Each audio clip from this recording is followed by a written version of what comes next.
Hey, it's a hot one, huh? Oh, my gosh. It's a hot one out there.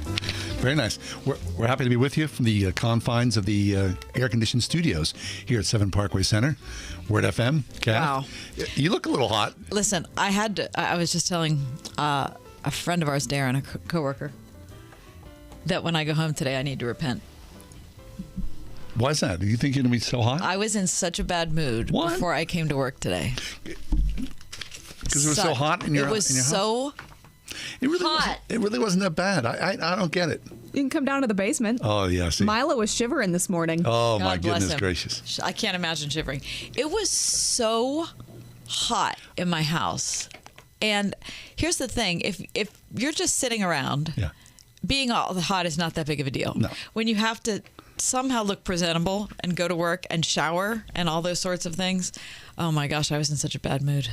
I was in a really, really bad mood. I mean, you So now I have used to to the go, drill. I have to go home and say I'm sorry. To what? To family members? Uh-huh. Were you being rough? Just my husband. Little chaos. Yeah. Mm-hmm. He was like, "Well, I'm just trying to be nice." I was like, "I know." Okay. All right, that's what the heat does. I mean, at It least just makes you very testy. At least it makes me very testy, not you. I was very content. I don't think it was that hot. I mean, it's hot, but it's not like crushing me hot. It really doesn't feel like crazy hot. No, it really doesn't. What time did you come in here? Kind of late, 1-ish. Really? Yeah. Okay. Well, all I can tell you is in my neighborhood, it felt every bit of the 97 degrees it was on our thermometer, Well, here's the deal. When you came here, you got in your car and turned on the AC. which was so great. I did not. Which I couldn't do that. Just I'm okay with it. I mean, I'm not okay with it clearly because I have to repent. just cold. My bad attitude. But the car, I'd lose my mind. It's fine. It's fine. Really. Such is life, right? Okay. I mean, you think about this is a fairly new thing. It is. I mean, Christy, did you have air conditioning in your house growing up? Yes. Oh, you did? Yes. Oh, Okay. Geez, we did not. No, we didn't. No. My parents got air conditioning when I went to college, which I thought was an insult. No, A little bit. they could finally afford it. Yeah, exactly. Right? You were out of the house. Yeah. I don't know. It's warm. And it's going to be this way for a few days. So what? Just tomorrow. Okay, no big deal. And then Friday, it's going to get a lot better. And Saturday, it's going to be even better. Good. All right. So as we complain about the heat. We're not complaining. No, we're we are. acknowledging it. No. You were complaining so much so that you made life in your home unbearable. I don't think You I were made it. going to go and repent. It doesn't mean I made it unbearable. I Sounded- made it unpleasant. Sounded kind of rough. I don't. Let's call your husband. Christy, he always takes Eric's side. Get Eric on the phone. I kind of feel bad for Eric. Thank you. Yeah, now you're all taking his side, See? which is right, which is true because he was doing fine in the heat, and I was coming apart at the seams. How about is there something wouldn't it be like nice to have like an ice cream cake to beat the heat? How about something like that? Ice something cream kind cake of is delicious. something. How often do you get ice cream cake? Not often. I don't think I've had it since I was like 16. Right. But So in other words, not very often. they sell ice cream cake like at Baskin and Yes, Robbins. Baskin Robbins. Dairy Queen. Yes. That kind of thing. Yes. That'd be kind of fun, wouldn't They're it? all delicious. Why don't you try to make nice and go home with an ice cream cake? You know what I had the other night when I was hot? Banana split ice cream. Have you ever had it? No. Listen to me. Turkey Hill Really? brand. My daughter bought it for me to try out. It's strawberry ice cream, chocolate ice cream with a little fudge ripple and nuts, and banana ice cream. I'd be happy to have that. It's really good. So on the way home, stop at the Giant Eagle over here, Parkway Center. Grab yourself a half gallon. Turkey Hill. What's it going to cost you? What do you think? $3.69? Oh, that's cheap. Are you kidding me? That's a guess. I was going to say like $9. That's a total guess. Everything's changed now. I know. It's probably like $6.89 for or all I know. $18.50, something like that. Everything's changed. I It's was obvious. always bad at the prices right. Right. Oh, imagine how bad that is now. Can you imagine the prices right now? When's the last time you watched the prices right? Everybody would get it I wrong. hate that show. No, it's a good show. No, I can't stand it. All the dinging, it makes me so tense. All the jumping around and cheering, and wow, that's too much. Imagine if you were hot while you're watching the show. It'd be really crappy. Be really rough. Poor Mr. Eric Emmons. Mm-hmm. Okay, all right. It's on Instacart for $5.19. Fine, that's pretty. I said $3.69. Yeah, no, seriously, you want some ice cream? Cherry Garcia is what you want. That's what I'm saying right there. Everything else, forget about it. Anyway, They're whack jobs. news of the day? Yeah. Kath, you got something for us? I do. Without further ado, the top 4 at 4. For Wednesday, June 15th, Thank you. 2022, number 1. Hey, it's hot out there. Towns in Ukraine's eastern industrial heartland of Donbas being reduced to ash. We know this, of course, from watching the news, seeing our news across our computer screens. Ukraine's leaders and its soldiers say it won't stop there, though. Russia's animosity appears to extend even beyond the borders of Ukraine because Putin's naval blockade in the Black Sea has left 25 million tons of harvested grain to rot. Most of it was earmarked for developing countries, including South Sudan. And citing skyrocketing global food costs, the World Food Program has said it's slashing the amount of aid it can provide to 1.7 million people in the impoverished African nation. Around the world, millions of people risk starving because of Russia's invasion of Ukraine. Unless Russia removes its mines and warships from the coastal waters, Ukrainian commanders say the only salvation can be advanced heavy weapon systems from the U.S. and its allies. Quote, Russia wants to control the global food markets in order to blackmail the whole world. It's according to CBS. Hey, just a little sidebar. Our friend Pastor Xenia, I had a long text exchange with him the other day. I'd be happy to share that. I'm so happy to hear about that. Yeah, he sent photos as well. Oh, terrific. Yeah. We'll talk about that later in the show. Number 2, the Southern Baptist Convention voted overwhelmingly to create a way to track pastors and other church workers credibly accused of sex abuse and launch a new task force to oversee further reforms in the nation's largest, by far, Protestant denomination. The vote, of course, comes 3 weeks after the release of the blockbuster report by an outside consultant on the scandal, revealing that Southern Baptist leaders mishandled abuse cases and stonewalled victims, and I mean stonewalled victims, for years. Southern Baptists are in Anaheim for their big national meeting where they elected a new SBC president. Bart Barber has called for an army of peacemakers. But of course, there's already conflict because they're thinking of kicking Saddleback Church out of the ranks. Rick Warren, of course, is the pastor there, going to be retiring shortly. The reason that they're upset with Saddleback is because it ordained women pastors. The denomination statement of faith says the office of pastor is for men only. Rick Warren said, quote, "Are we going to keep bickering over secondary issues, or are we going to keep the main thing, he said. I'd be surprised that happened. I really would be. If they kicked Saddleback out? Yeah. I mean, he was received very warmly yesterday. Peter Smith from the Post-Gazette, from the Associated Press, will join us Friday for a recap of the Southern Baptist Convention. Number 3, over the course of 10 months, nearly 400 car crashes in our country involved advanced driver assistance technologies. The federal government's top auto safety regulator disclosed today in its first ever release of large-scale data about these systems. In 392 incidents cataloged by the National Highway Traffic Safety Administration, 6 people died, 5 were seriously injured. Tesla's operating with autopilot, the more ambitious full self-driving mode, or any of their associated component. Those were featured in 273 crashes, Really? 5 of them fatal. That kind of changes how we look at that, don't you think? Very much. And number 4, a coalition of PA lawmakers and activists recently gathered on the Capitol Rotunda steps with one mission in mind: passing a law separating sports teams by sex. Legislation titled the Protect Women's Sports Act would ban transgender girls and women in grade school through college from participating on the team that corresponds to their gender. And that is your top 4 at 4. Well, that's certainly a lot going on, isn't it? Certainly is. It's a big effort to stay up to date with what's going on. All What do right. you think about? I don't like, and haven't from the moment I heard about a self-driving car, and this story that I just Confirms. I truly just prick the surface of will make you really, I'm sure. really not like the self-driving. I mean, car. there's so much of the cars. How about the self-driving trucks that are coming Right, our I way, know. right? So let's get the cars straightened up before we even think about the trucks. Anyway, we'll take a quick break. We've got a really interesting story coming up next. Alan Noble, what I learned about lust and beauty from a Flickr voyeur. That's straight ahead. We're Pittsburgh's Christian Talk. It's the ride home here on Word FM. 101.5 WORD. Next time on PowerPoint with Jack Graham. The grace of God produces godly living in our lives. How could we truly be righteous and not live right in the power of Christ? We are transformed to be triumphant. Tune in next time for PowerPoint with Jack Graham. PowerPoint tonight at 9:30 on 101.5 WORD. Windows are us.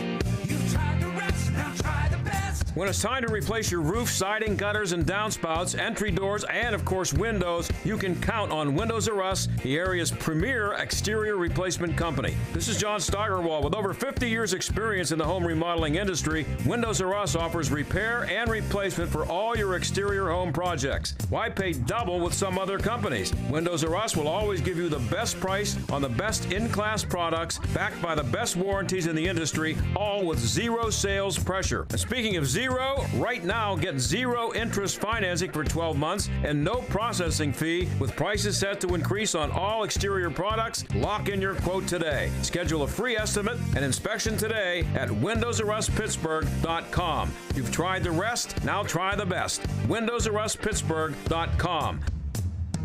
Windows are us. You've tried the rest, now try the best. I've always been kind of cynical towards advertising, which I know doesn't make much sense considering I'm currently recording a commercial. It's all the fluffy words that make us cynical, right? A once-in-a-lifetime opportunity, a blue light special, but only, of course, if you call right now. It all kind of makes me nauseous, and yet here I am about to say that right now actually might be a once-in-a-lifetime moment for some of us, and that is the opportunity of a cash-out refinance. Arguably never has there been a moment in time like the last few years where home values have jumped at crazy historical levels, leaving all this extra money sitting inside our homes.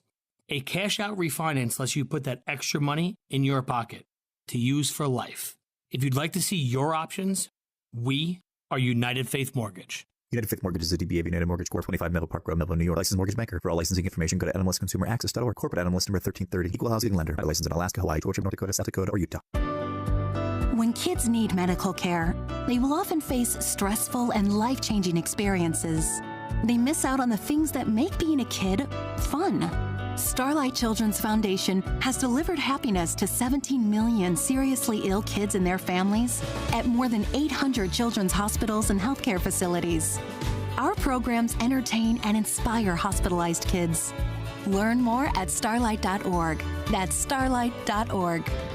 Drop your phones, grab your friends, and celebrate summer at Seneca Hills. For 86 years, Seneca Hills Bible Camp and Retreat Center is where families and churches have come to disconnect from daily distractions, to build friendships, grow in faith, and have tons of fun amid 250 acres of God's stunning creation. See all that Seneca Hills has to offer at SenecaHills.org. Camp sessions begin June 19th. Reserve now at SenecaHills.org.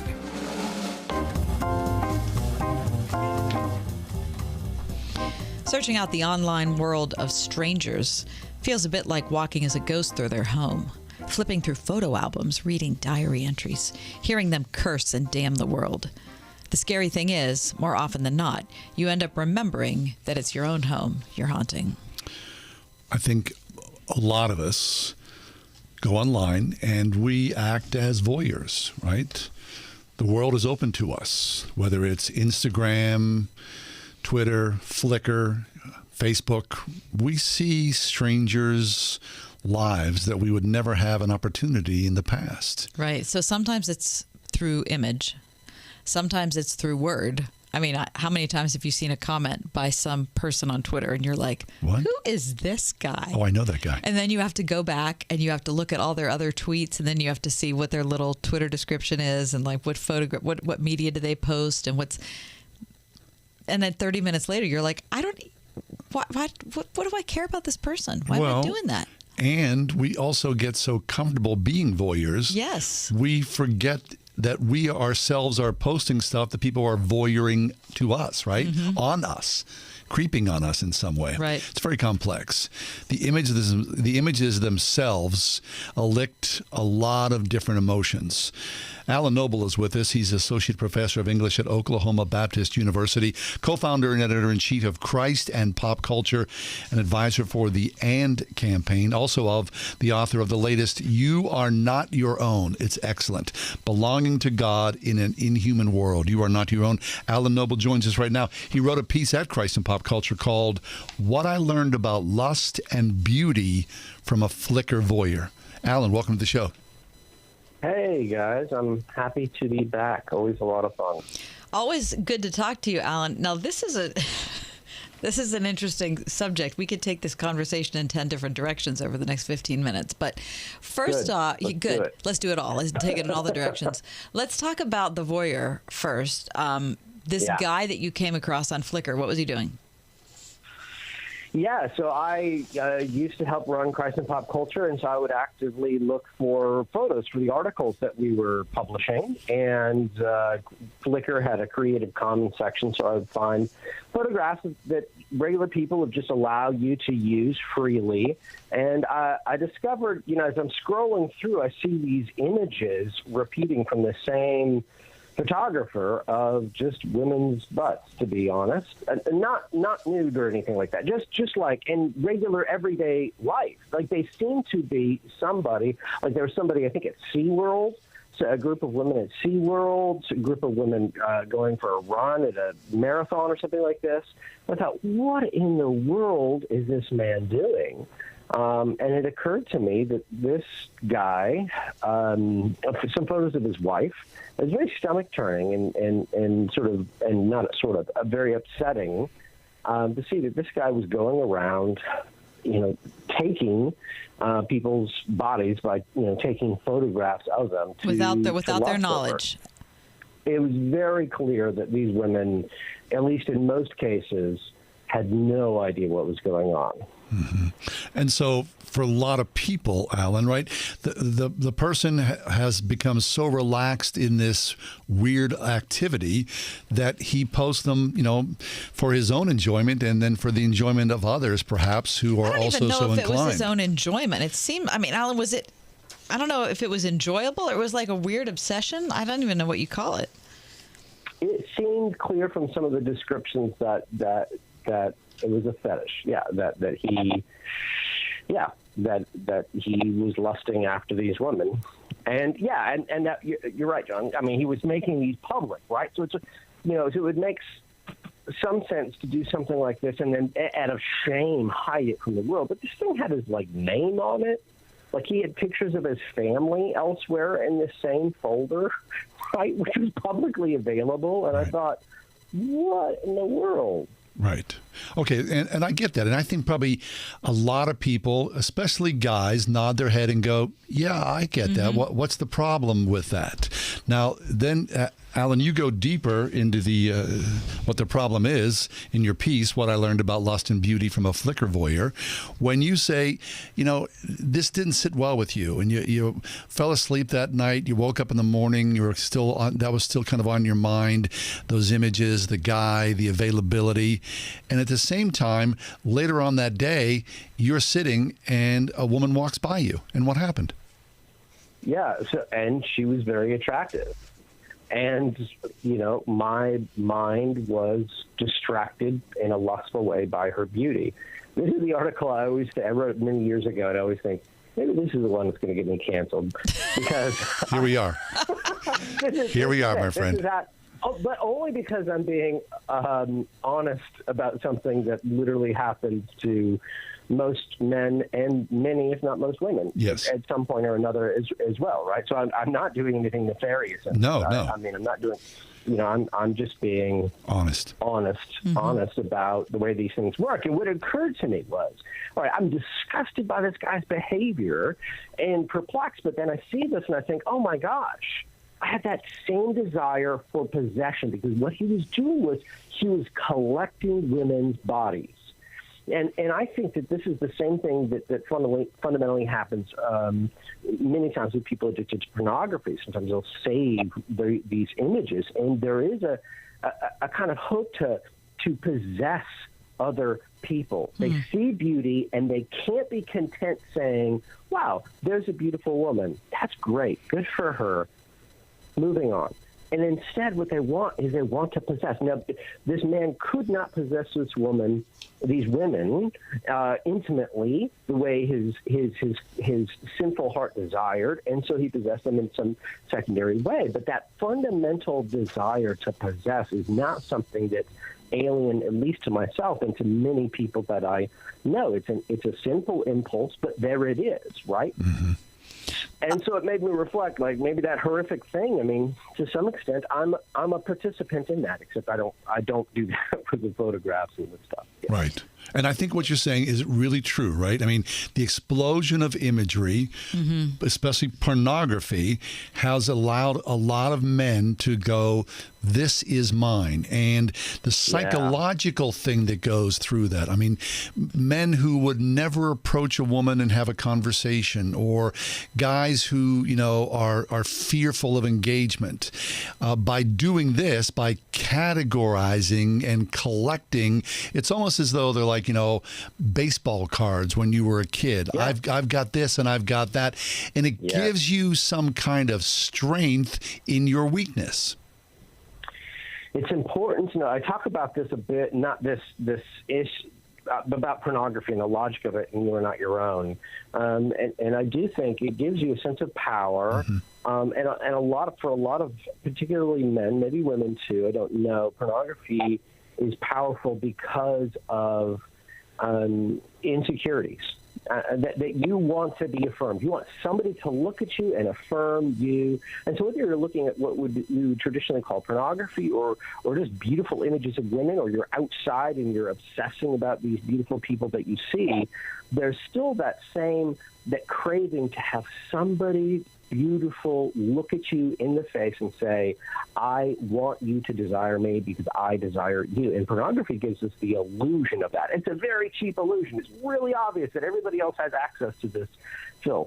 But at the same time, when you feel so insecure, you'll accept things that are petty like that. Mm-hmm. Alan Noble's with us, Associate Professor of English at Oklahoma Baptist University. Check out Alan's new book called You Are Not Your Own, Belonging to God in an Inhuman World. This conversation that you and John are having, I mean, I've heard this conversation a lot. We've talked about the issue of pornography a lot on the show, but I've never heard this take on it, which is, this is from your article, is that many men don't know how to live with beauty without owning it. Either it's ours or it shouldn't exist. Now, I had never thought of that before, but that's not new. That's not new to the digital age. I mean, you look back through all the, the stories in world history. I could name 3 off the top of my head. I could name 3 Louis from French history off the top of my head. You know what I mean? Like, you talk about the urge, the human urge to own things and to possess beauty. So I think I've been thinking a lot, even since I wrote that, about the idea that beauty always holds a promise, and the content of that promise can change. So when we look at a great work of art, sort of the promise is often that it will provide great insight into the world, universe, God, your life.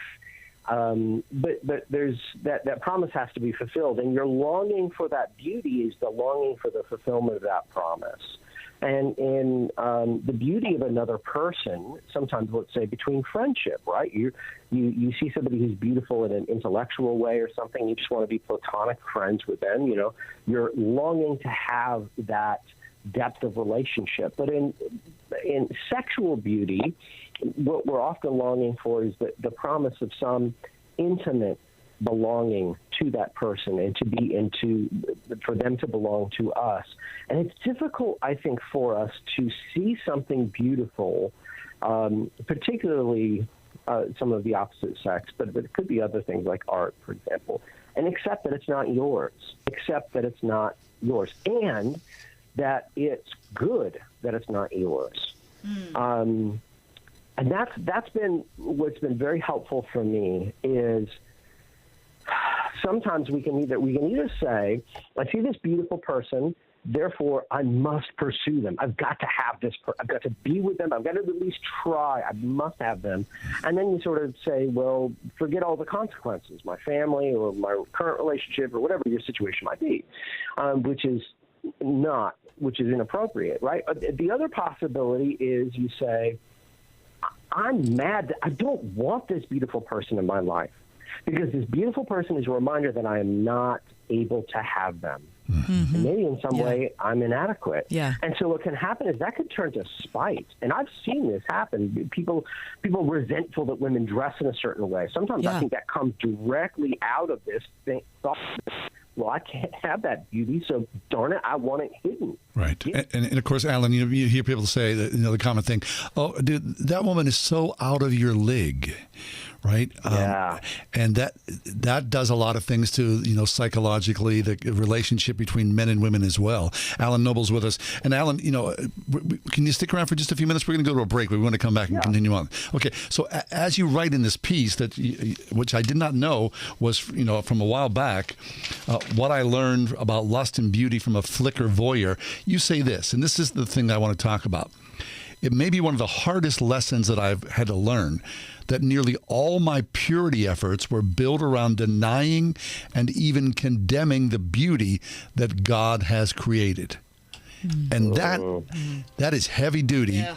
I think that's center core for a lot of men, and you've defined that in this very weird, slippery slope. Stay with us. Alan Noble's going to be around. We're talking about pornography, beauty, desire, and control. That's next. Hey, Daddy-O, Pap, Pop, Father, Daddy, or whatever you call that special man. It's time to gather him up and head on out to the Spring House for our annual Father's Day steak and chicken fry. That's right, steak and chicken, both marinated and cooked to perfection over an open pit outdoors. And to complete this great Dad's Day meal, we're making baked mashed potatoes, Ed's green beans, corn pudding, Alabama casserole, Dutch greens, homemade rolls, rice pudding, blondies, brownies, and of course all of our Spring House drinks featuring our famous chocolate milk. That's right, you can't beat it. There will be live music and inside and outside seating and a free ice cream cone for every dad. Come to the Spring House to treat your dad to a special day. Call 228-3339 for more details. The Mechanical Services Company. Trusted, proven, preferred. If you can fix the big stuff, you can fix the small stuff. The Mechanical Services Company has fixed HVAC systems large and small for over 100 years. For fair treatment, expert service, and affordable solutions 24/7, 365. Find them online at tmschvac.com. The Mechanical Services Company. Trusted, proven, preferred. Drop your phones, grab your friends, and celebrate summer at Seneca Hills. For 86 years, Seneca Hills Bible Camp and Retreat Center is where families and churches have come to disconnect from daily distractions, to build friendships, grow in faith, and have tons of fun amid 250 acres of God's stunning creation. See all that Seneca Hills has to offer at senecahills.org. Camp sessions begin June 19th. Reserve now at senecahills.org. Year after year, it's the same routine. Drop off the taxes, pick up the taxes, leave a check. Maybe it's time to work with a business CPA who is less transactional and more relational. For Mike Radich and the team at MGR CPA and Consultants, it's about more than crunching the numbers. It's about getting the advice you need for complex tax issues and business solutions. It's just a better return. MGR CPA and Consultants. Honesty, integrity, always. At mgrcpa.com. The free AutoZone Fix Finder service can help troubleshoot the likely cause of your pesky check engine light for free and help you save time and money down the road. Restrictions apply. Get in the zone. AutoZone. We are everywhere on your radio at 101.5 WORD FM Pittsburgh, at wordfm.com, the Word FM mobile app, iHeart, TuneIn, and Odyssey.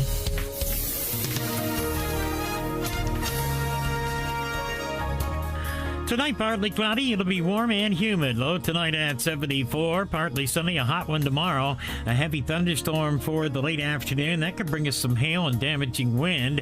The high tomorrow at 90. Mainly clear skies for tomorrow night. Low 68. Mostly sunny. Not as warm. And lower humidity for Friday. It'll be a breezy day. The high Friday 83. With your AccuWeather forecast, I'm Steve Williams. Elvis Costello has a song, and in it, he talks about all this useless beauty. And I remember the first time I heard it, I love it. It's such a weird twist because there's this, God is everywhere you look, there's something beautiful to see. but we become perverted in our desire, in our want to hold and possess. And you can, of course, only hold and possess so much. And then the rest of it just becomes, like Elvis Costello said, useless in some way. What does it serve me? I can't take it in. Yeah, it's just too much. Alan Noble's with us. Alan's been a guest of ours over the years. He's got a wonderful book out called You Are Not Your Own, Belonging to God in an Inhuman World. And he wrote a piece where we're talking about lust and beauty. And Alan, I mean, you say this in the article, essentially, that, you know, all those lessons of your purity efforts that we as believers of Jesus, trying to get rid of all the things that are undesirable, supposedly, that the world presents to us, it's almost impossible to do. It is, yeah, and as I say, it's taken me a long time. It took me a long time to learn that, because I discovered that a woman can dress in an extremely modest fashion, and look, beautiful people are beautiful, right? Like it really doesn't take much to find that desire stirred for somebody else. And so if my goal is to avoid certain kind of people, and it's not to do this, or to shame them into dressing a certain way, which is also not my goal, but that's kind of how I've been taught, or to avert my eyes constantly, to not be able to, in other words, here's the key, to not be able to accept that other people are beautiful. Or to just cover it totally up, right? Right. You say in here, there aren't enough burqas in the world to hide the beauty of what God has made. Oh, that's a great line. And that's just fundamentally true. And what it ends up doing is what we described before the break, which is it creates angst, it creates bitterness, right? Like, why? So I've been thinking about this as because this is still a project, and maybe they like to turn it into a small book, but I've been thinking about it as the problem is the beauty of other people, right? There's just always going to be beautiful other people around you, and you have to know what to do about that in a way that is God honoring. Mm-hmm. Yeah. That's so much of a better question to be, or maybe a challenge to put forth, rather than what I think are kind of the vapid purity challenges that we've been giving each other in the Christian church for the last, 40 or 50 years. Yeah. I mean, so experientially, so in my own life, I have found, that those purity culture things, they didn't work. They were vapid. And they encourage bitterness. I remember one moment in my life where a friend and I were in the mall, and he introduced me to a female friend of his, and she was gorgeous. And I chose not to look at her in the face. I mean, maybe once when we said hi, but I intentionally avoided her. And I think back to that, and I'm like, I was not loving my neighbor. Right. And the truth is, Alan, and I think this is not talked about a lot, that for the large majority, I'm sure, not and a man who says otherwise is either just, trying to, BS his way through, or he's delusional, that generally men are terrified of women. And especially as a young man, a 15, 16-year-old boy, and you're trying to figure out where you fit in this equation of acceptance, and then there's this onslaught of beautiful imagery, women that come to you and talk to you, and the engagement. Men are ill-equipped to handle that. This conversation doesn't happen, and a father rarely talk. He never talks to his son about something like this. And then you add layers and layers and layers of pornography on top of this, and then violence, and it's a really weird subject, and it would save so many marriages and men's hearts if we could have this conversation about how do we uncover our worth in God, that as we engage other beauty, the transactional thing doesn't have to be transactional. Yeah, exactly. Yeah, that's right. So where I come to in the end, and what I have found helpful, and what I think is the godly response, is to get to the place where you can acknowledge other people's beauty and thank God for it, and then follow up immediately by thanking God that beauty is not yours to enjoy intimately. It's even a little prayer that I continue to say to myself. And this is something I stress to my students. because many of them, they're college students, they're young, they haven't gotten married yet. They have this illusion that once they get married, all that desire for beauty will just go away. They'll be like, well, I just got my spouse. And I'm like, I don't know if you guys know this, but there are lots of beautiful people in the world, not just physically beautiful, but in all senses. Right, and so you have to have a plan. Like, you have to have a posture, a way of responding to the holistic beauty of other people that does not lead you down a path of seduction or bitterness. Yeah. And for me, that response has been this prayer. Thank you, God, for the beauty of this woman, and I thank you that it's not mine to enjoy intimately. And the point in this is that I need to get to a place where I affirm God's will, because God's will is not for me to have that person. And my sinful heart doesn't want to affirm that. My sinful heart wants to rebel and say, no, I've got to have this beauty. I've got to capture it like that voyeur, right? I've got to own it, right? And even just speaking to it, even if my wicked heart doesn't believe it, but just saying that as a prayer helps me affirm what is ultimately true because of God's will, which is, it's great that this person is beautiful. It's not a bad thing. It's not a threat to me. And it's also great that that's not my person to enjoy intimately. So let me give you I'm not going to speak for all women, but I'll give you a female perspective on this. And it's interesting hearing you guys talk, because since I was a little kid, I always had more friends that were boys than friends that were girls. And so I liked boy things. Like, I liked sports. I liked, rigorous academic things. I ended up feeling more at home with men than with women. What do they say? You're a guy's girl. You're a guy's girl. Yeah. Right. But what ends up happening when you are like that and you're a Christian is you end up having a lot of guys who call you a tease because you hang out with them. When I never ever considered being a tease, I never was, because that wasn't in my mind that way. Yeah. And so every, when a friendship becomes potentially transactional, like John, you labeled it, which I think is a good label, it limits the woman, and it makes you, as a woman, it makes you feel like you're not valid, or you're less than. And even if you're not, like, I'm not saying I was dehumanized or anything like that. I was never the victim of sexual abuse or assault or anything like that. But it does make you feel like the Billy Graham rule has cut me out.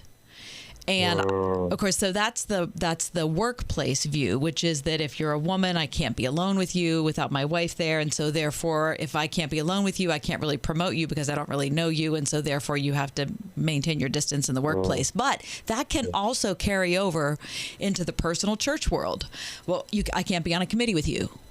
I can't have you as my worship leader. I can't have you as my, whatever. And all it does is it keeps women in a particular box. In the burqa. Right. And so even though we're in a free society, there are still forces that tend to push women in that direction. And being the mom now of two girls, one thing I've said to them over and over and over again, they're sick of me hearing it, is I've said this to all of their friends too, girls are for more than dating. Yeah. So whenever people come up to me and say, oh, all those girls that hang around your daughter, you know that all they want to do is date her. I say, you know what? Girls are for more than dating. All those guys. Yeah. Yeah, you said all those girls who want to... Oh, I'm sorry. When the guys are around the girl, they'd say, well, all those guys want to date your daughter. And I say, well, girls are for more than dating. Right. It's just... and I'm not saying it's easy, and I don't feel any sense of pride or any sense of looking down at men or anything like that, because we all have our own issues. But I do think it's important for men to hear that those transactional temptations are really keeping women in one particular box, and the purity culture and those admonitions are not helping. No. But I need to go back to that original premise, which is generally men are terrified of women. And they don't know how to talk to a woman. Once you reach a certain age, right, that's when the transaction takes place. So and sometimes men who are married are even worse, because they feel, Christian men in my experience, because they feel like they got married and that was going to insulate them from those feelings. But now that they're married, and now that they have to work with you at church, or they have to work with you in the workplace, or whatever it is, you are a reminder to them that they haven't dealt with their thing, and so the terror. Yeah. Right. Right. And so I want to say that terror at its core is the inability to accept that other people aren't going to belong to you. Yeah. Because those feelings aren't going to go away. Yeah, that's right? really good. That's if really the boy's good. hanging out with if your daughters are really interested, and I'm sure they are really interesting, beautiful young women, well, of course those boys are going to be, be interested. And I don't think that's wrong for that impulse to be there, but they've got to be able to say, you've got to do something with that feeling. You've got to do something with that response. And so for me, that what it comes down to is affirming what God's truth is. That person is not for me to intimately know. And it's good that she's interesting. It's good that she's beautiful. It's good that she's funny and intelligent and all those things. Because if you can't say both things, you end up bitter or you end up pursuing people. And what you just described, Kathy, with these married men who are just like, I can't be with you. What they're really saying is they're still, like John's saying, insecure in some way. Right? They don't know what to do with those feelings, and so what they want to do is they don't want a woman around them who is interesting, who's beautiful in some sense, who they could desire. And so what's then the common denominator that as men and women gather, married or not, beautiful or not, whatever age, whatever that is, there's a common denominator that takes the air out of the room, the terror and the fear, the anger, the clinginess, whatever that is, that guys hold on to. Right? I mean, the purity culture, we've seen the purity culture, nice try, but it really hasn't worked. In some ways, it's made more problems than it tried to solve. That's right. Yeah. And so maybe this, in my analysis, that common denominator is the inability to accept the goodness and beauty of other people without trying to possess them.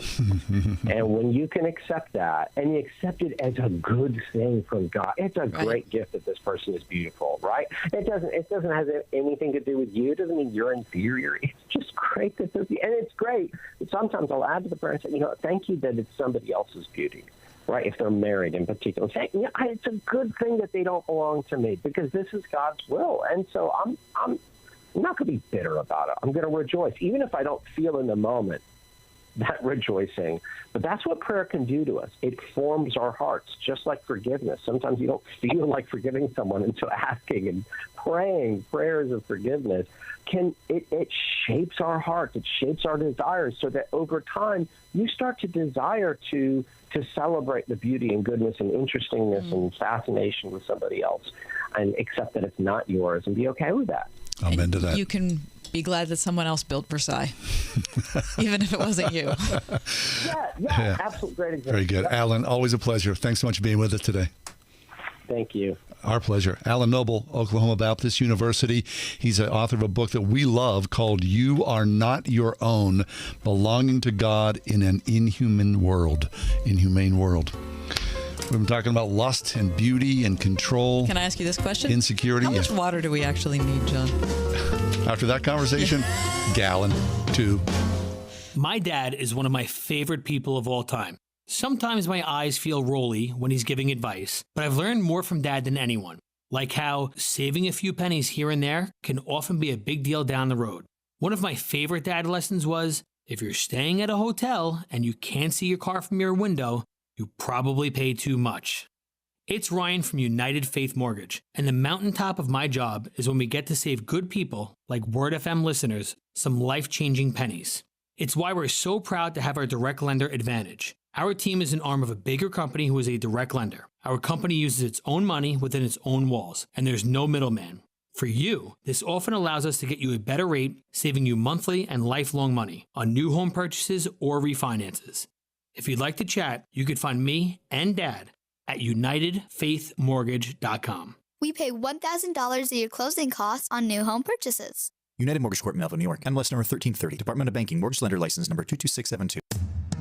Windows are us. You tried the rest, now try the best. When it's time to replace your roof, siding, gutters, and downspouts, entry doors, and of course windows, you can count on Windows R Us, the area's premier exterior replacement company. This is John Steigerwald. With over 50 years experience in the home remodeling industry, Windows R Us offers repair and replacement for all your exterior home projects. Why pay double with some other companies? Windows R Us will always give you the best price on the best in-class products, backed by the best warranties in the industry, all with zero sales pressure. And speaking of zero, right now get zero interest financing for 12 months and no processing fee with prices set to increase on all exterior products. Lock in your quote today. Schedule a free estimate and inspection today at WindowsRUsPittsburgh.com. You've tried the rest, now try the best. WindowsRUsPittsburgh.com.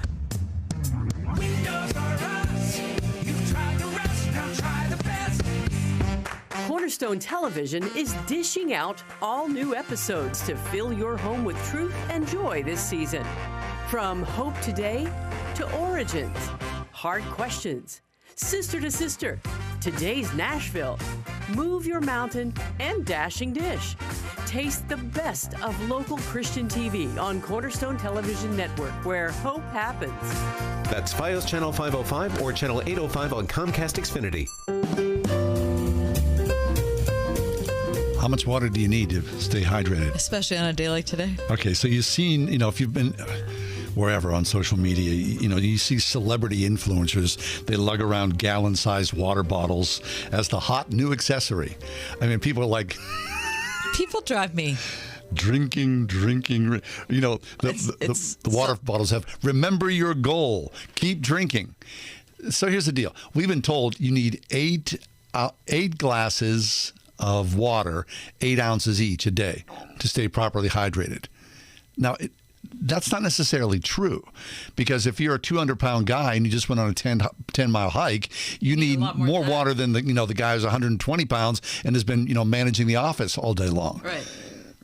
And the idea that all that water is going to keep you healthy and flushing out the kidneys, again, users may find various results depending upon their height, their activity. Sure. And is water the only thing that you need? Or can you just get by drinking what? An iced tea. Right. Or you've got vegetables or, right. Here's a peach. Here's some grapefruit. Other things contain water. Sure. All right, so I'm looking at an article from the Washington Post, all those different points. How much water do you actually need? They say, which is basically this, your results may vary. Okay. The key is just to stay hydrated in some form. Stay away from sugary drinks. Okay. Because that's true. The caffeine does... So unless you're a professional athlete, Gatorade is not a good choice. What?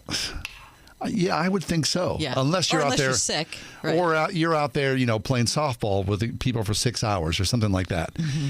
It's just like everybody takes a known truth. Stay hydrated, and in the world and they today, turn it into some sort of worldview, like a national anthem. Right. But, we've got to lug around a gallon bottle of water with a little trendy logo on it, and that makes me feel better about myself. Right. Just where we are. There, look at her. There she is. That's a very trendy. Is that how much water is that? I think it's 32 ounces. This is 32. There we go. We're all holding up our This is small. What do you think this is? Probably 16, I think. Yeah, probably. Something like that. I don't know. That's a Hydro Flask? Yeah. Yeah. Hydro Flask. Mm-hmm. Broke girl. Yeah. All right. So, listen, I was just talking to a friend of mine who's pregnant. Yeah. Do you know what they told her at the doctor's office? No. They said that she should be drinking half of her body weight in ounces. What?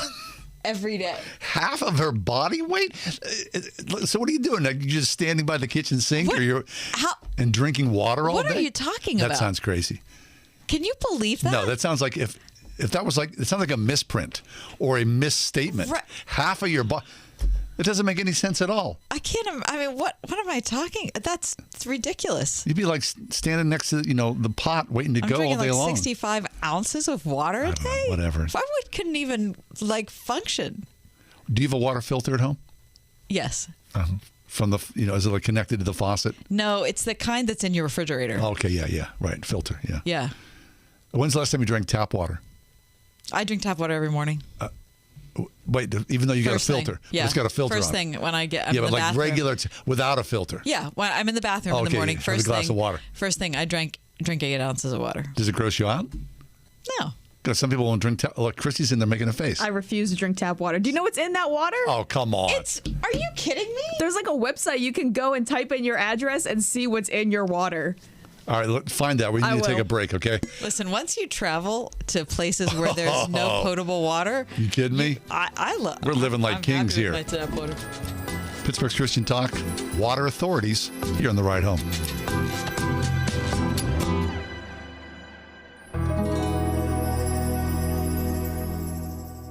Last year, over 100,000 people in the United States died from drug overdoses, and alcohol-related deaths are rising. This has to stop. At Recovery Centers of America, our local team of experts is dedicated to treating addiction and healing families. With cutting-edge science and medicine behind us, Recovery Centers of America takes a holistic approach to treatment, addressing the source, symptoms, and contributors of substance use and co-occurring mental health disorders. Call 1-888-RECOVERY now for immediate help. You don't need to travel far to access world-class care and family support services. Our inpatient and outpatient centers are located near you, so you can achieve recovery close to home. Plus, we offer outpatient telehealth services. If you are suffering and don't know where to turn, we want you to know that you are not alone. At Recovery Centers of America, we will answer your call 24/7. Call 1-888-RECOVERY now. That's 1-888-RECOVERY. If a super flexible schedule, great benefits, paid time off, and a signing bonus sound good, consider NAMS Transportation.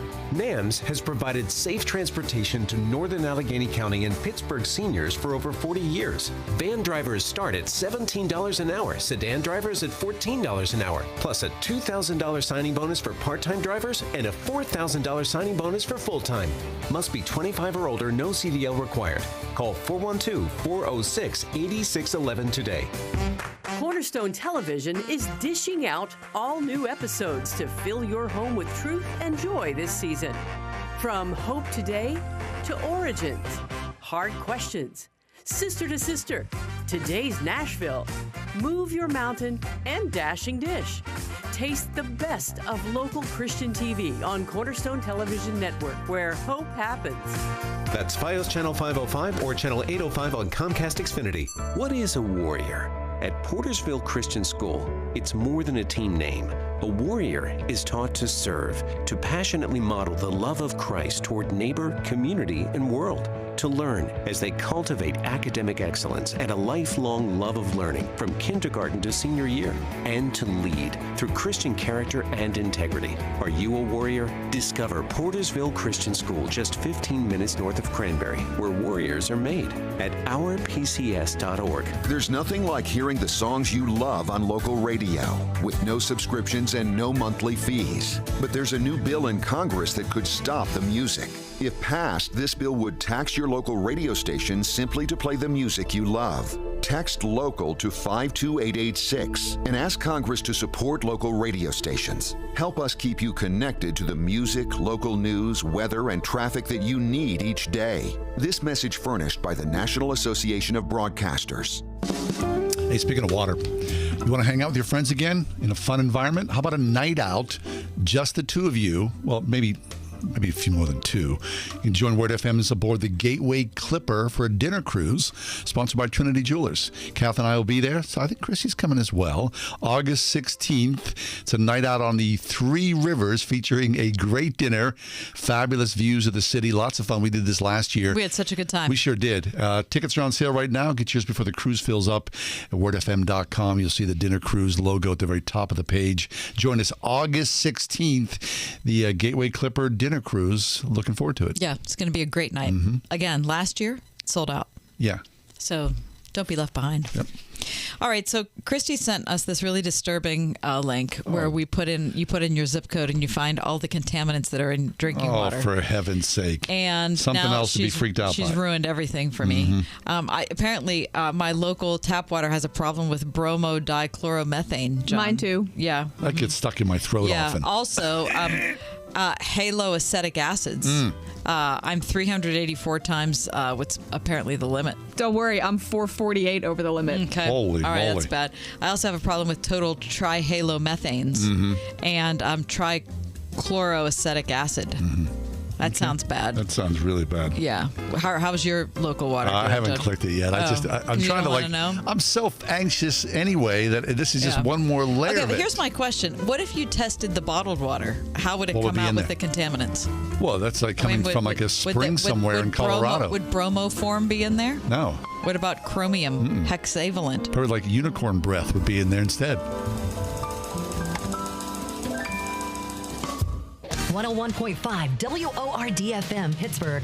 On your smart speaker by saying, play the word Pittsburgh. And on your phone via the Word FM mobile app, iHeart, TuneIn, and Odyssey. Sure.com and use discount code BALANCE. With SRN News, I'm John Scott. The Federal Reserve has announced its largest interest rate hike since 1994. A bigger increase that it previously signaled and a sign that the central bank is struggling to restrain stubbornly high inflation. The central bank raised its benchmark short-term rate by 0.75 percentage point. U.S. Defense Secretary Lloyd Austin says the West must step up weapons delivery to Ukraine to help the country in its war with Russia. From Brussels, NATO Secretary General Jens Stoltenberg. Allies are committed to continue providing the military equipment that Ukraine needs to prevail, including heavy weapons and long-range systems. In Brussels, more than 45 nations discussing weapons and other support for Ukraine. This is SRN News. If you are 65 or older, you know this. It's really frustrating to deal with out-of-pocket medical expenses, watching your hard-earned dollars just flying out the window. Well, here's something that can really help, and it's worth taking a minute to look into. Medishare has a new option called Medishare 65 Plus. Medishare is a community of Christians who share each other's healthcare bills, and it really is a community. People encourage and pray for each other. And Medishare 65 Plus is a low-cost option for those with Medicare Parts A and B that fills in the gaps where Medicare stops. You can lock in one low monthly price for up to 10 years. It's great for peace of mind. And you can use your Medicare-approved doctor and get prescription savings, dental and vision savings. Very worth looking into, and it's so easy to find out why people rave about the customer service at Medishare. They're great to talk to on the phone. Here's the number. Call 855-SALM-32. That's 855-PSALM-32. 855-SALM-32. The Mechanical Services Company. Trusted, proven, preferred. If you can fix the big stuff, you can fix the small stuff. The Mechanical Services Company has fixed HVAC systems large and small for over 100 years. For fair treatment, expert service, and affordable solutions 24/7, 365. Find them online at tmschvac.com. The Mechanical Services Company. Trusted, proven, preferred. The word around town is that Pittsburgh homeowners are choosing doing it right when it comes to their roofing, siding, and remodeling projects. That's because since 1984, Doing It Right roofing, siding, remodeling continues to set the bar through clear communication and an installation that's second to none. Doing It Right employs only the most experienced professionals to install and oversee your project. They'll stop at nothing to ensure your satisfaction, doing business honestly, taking no money down and no payment until the job is complete. Doing It Right will ensure all work is installed to the industry's highest standards, then back it all up with their lifetime workmanship warranty. As a prestigious multi-award-winning Owens Corning Platinum contractor, as well as a VSI certified installation contractor, you can't go wrong with Doing It Right. Mention Johnny Cathy for a discount off your estimate. Call 724-NEW-ROOF for a free project evaluation or visit roofingcontractorpittsburgh.com. Want it done right, call Doing It Right. Train up a child in the way they should go. Well, you know the rest. It's a calling you take very seriously as a Christian parent. And Trinity Christian School in Forest Hills seeks to honor your commitment by working together with parents to prepare students who are academically sound and spiritually ready to take their place in the world through a classical approach to education that helps build a faith from which they will never depart. Trinity Christian School, one of the top K-12 schools in Allegheny County, at trinitychristian.net.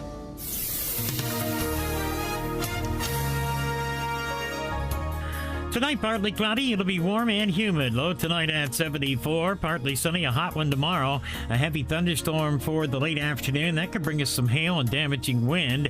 The high tomorrow at 90. Mainly clear skies for tomorrow night. Low 68. Mostly sunny, not as warm, and lower humidity for Friday. It'll be a breezy day. The high Friday, 83. With your AccuWeather forecast, I'm Steve Williams.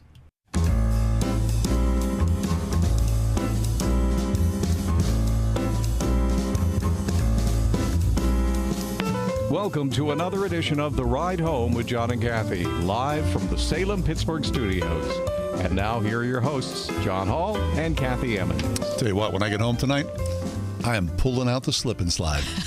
I need to be on that thing. Here I come. But I wouldn't pay to see that. Shoot, I'm flying on that thing. It's going to feel good. The wind in the hair. I'm telling you. So of what's left. When we started our show today at 4 o'clock, and by the way, if you missed our first hour, you can always contact our podcast wherever you get your podcast, The Ride Home with John and Kathy, because John decided he was spouting off how, 96, that's exactly what it was. 96 degrees. It's not that hot. And he came in here and he was fine. And I was talking about how I was so grumpy with my husband. I have to go home and repent because I was like it's just a lot to manage getting ready and being that hot. And now you're talking about slip and slide. Slip and slide. Yeah, it's 95. No kidding, John. I mean, if you're ever going to get... Did you ever have the hose in the backyard? You ever do that when you were a kid? No, because growing up, the D'Amicos, God bless Wendy and her family, they had a pool. Oh. So you went over to D'Amicos. All my younger years, I was swimming in their pool. Very nice. So I know. No hose. No hose. The hose is for the pedestrians. I was with the D'Amicos in their pool. We had the hose. Kidding me? In Swissvale, we loved the hose. Of course. It wasn't Mount Lebanon, Upper St. Clair. Nope. But in the North Hills, they got the neighbor's pool. Very nice. Even better, right? Okay, listen to this. More bad news. Oh, great. More bad news. A record high 50% of Americans rate U.S. moral values as poor. Mm-hmm. So it's 50%. 50%. Just the 1% say that the state of moral values is excellent. Right. Those people have been asleep for the last 20 years. 12% say they are good. 37% say they are fair. Although the negative views of the nation's moral values has been the norm throughout Gallup's 20-year trend, the current poor rating is the highest on record by 1 percentage point. The findings from Gallup's May 2022 Values and Beliefs poll say this, that Republicans' increasingly negative assessment of the state of moral values is largely responsible, there it is, here we go, for the record high overall poor rating of 72%. Republicans' poor rating of moral values is at its highest point since the inception of the trend and up sharply since President Trump has left office. So says Gallup. Okay. Right. So people thought they were going to get rid of Trump and then everything was going to be okay. Right. At the same time, 36% of Democrats say the state of moral values is poor. Well, that's really interesting. I mean, the Republicans, more than twice as much. 36% Democrats say the state of moral values is poor, while the 48% plurality rate is only fair, and 15% of Democrats say things are excellent. What the heck? All right. Grim findings. Does it surprise you? Not even a little bit. Would you say, are you in line with those? Yes. Those findings? Yes. Our moral values are poor. 100%. Yes. I think the number one moral value that's poor is our insistence that our tribe is good and the other tribe is bad. Mm-hmm. Yes. I seriously think it's the biggest problem. We have lack of humility. Or lack of being able to have a conversation with each other. But it is. But that starts with humility, don't you think? Yeah, right. If you feel like you have all the answers, if I feel like I have all the answers, I don't need to talk to you because I already have all the answers. Right. Those guys. Right. Them. Yep. The evils out there. And the lack of the slip and slide. On June 23rd, John, the Museum of the Bible is hosting Blessing of the Elders, a tribute to the faith-filled legacy of the Black Church and its historical and modern-day figures whose contributions have been foundational to America's faith, culture, and history. Doesn't that sound good? Yeah, it's we really like the people at Museum of the Bible. Anyway, it's a one-night gala co-hosted by Erica Campbell and BB Winans, and it's featuring a stellar cast of award presenters and gospel singers. Wait till you hear this. Guess who's going to be there? First of all, Dr. John John Perkins, Bishop Charles E. Blake Sr., Dr. A.R. Bernard, presented by Denzel and Pauletta Washington. Bishop Vashti McKenzie, presented by Dr. Cecilia Williams Bryant. Music by Anthony Brown, music by Erica Campbell, music by the Clark Sisters, music by Marvin Winans, Tony Evans, author, radio. I'm such a geek fan. Dr. Tony Evans, author, radio host, senior pastor of Oak Cliff Bible Fellowship, presented by his daughter, Priscilla Shire. Music by Lecrae. Also, Pastor Shirley Caesar, who's a Grammy Award winner. She is presented by Tremaine Hawkins with music by Fred Hammond, my absolute favorite gospel singer ever. And Bishop T.D. Jakes, presented by John Hope Bryant, music by Lady Tremaine Hawkins. Fabulous. Wait, this is Museum of the Bible. They used to be in New York City. Now they're in D.C., in D.C., right? Exactly, yeah. This year's inaugural event is going to tell the story, John, of historically significant figures from the Black Church, the blessing of the elders guided by a steering committee, and Steve Green, who's the Museum of the Bible co-founder, chairman of the board, also I believe he's been a guest on our show, said that the Black Church has a unique and rich history in our country, leaning on the Bible for strength, courage, and perseverance. And this powerful story of faith needs to be told, which is why you should get to the Museum of the Bible on June 23rd. I'm ashamed to admit I've never been there. I've never been there either. Right? No. It's not that far away. 7 to 10 p.m., June 23rd. That would be a super fun event to be at. What's the date today? It's the 15th. It is the 15th. So you have some time to make your plans, John. Can you imagine what a ticket is for that? I bet it's a lot. Yeah, I would imagine. I bet it's a lot. Right. Have you ever been on the mall in D.C. on a day like today? When I was a boy. And isn't it like the hottest place on earth? It's a sheet of concrete. It is a sheet. It is just so very, very hot. Right. That's one of those things like, your parents take you on a, vacation. It's going to be educational. That's the worst. Yep. I remember doing those vacations when we were kids. The educational ones. Worst. The worst. More than I just wanted to go to the ocean. And no, we're, looking at Colonial Williamsburg or Jamestown. Can I just go and hang out in the ocean? I don't need to be educated. Yeah. He doesn't need to be educated. It's summertime. Christy, please leave me alone. That's great. Right? Did you guys do that as a family? Oh, those educational? You didn't? Oh, you didn't? No, you went to the lake? We went to the lake. Oh, see, you're dead. Yeah. Went to the lake. That's all we did. We weren't educated. Got either. on the boat. See, there I was, suffering on the hot concrete in D.C. That's right. Exactly. Coming up next, the image of God. What if when you went into Target and you were so irritated by all the people around you in line, you thought each one of them was created in the image of God? It has to change the checkout line, right? We'll talk about it next. Right home. 101.5 WORD. This week on Truth for Life, we're continuing our examination of biblical marriage. We'll take a closer look at the significance of the wedding vows, and we'll learn about the roles of husbands and wives. How do we fulfill those roles God's way? That's our focus this week on Truth for Life with Alistair Begg. Tomorrow morning at 6 on 101.5 WORD. Have you ever thought you'd like to buy and sell houses but didn't know how or where to get the money? My name is Ron LeGrand, and over the past 40 years, I've bought over 3,000 houses without using my money or credit and taught thousands to do the same. Today, even in a virtual environment, we buy nice houses in nice neighborhoods using no banks, realtors, contractors, or other costly entanglements, and build huge cash flow and wealth without the hassle of tenants, all without credit and little or no money. You don't need a license or experience, and I'll show you exactly how it's done. Text RON to 99799 and I'll send you my free training. I promise I'll change the way you think about real estate and open the door to a new lifestyle that doesn't involve risk or rehabs and can quickly replace your current income. Text RON to 99799 and let me show you how to take your life back and build cash flow and wealth from your home. That's RON to 99799. Again, text RON to 99799. This is Pastor Tom Hall. People are capable of such goodness. So why are we at war with each other?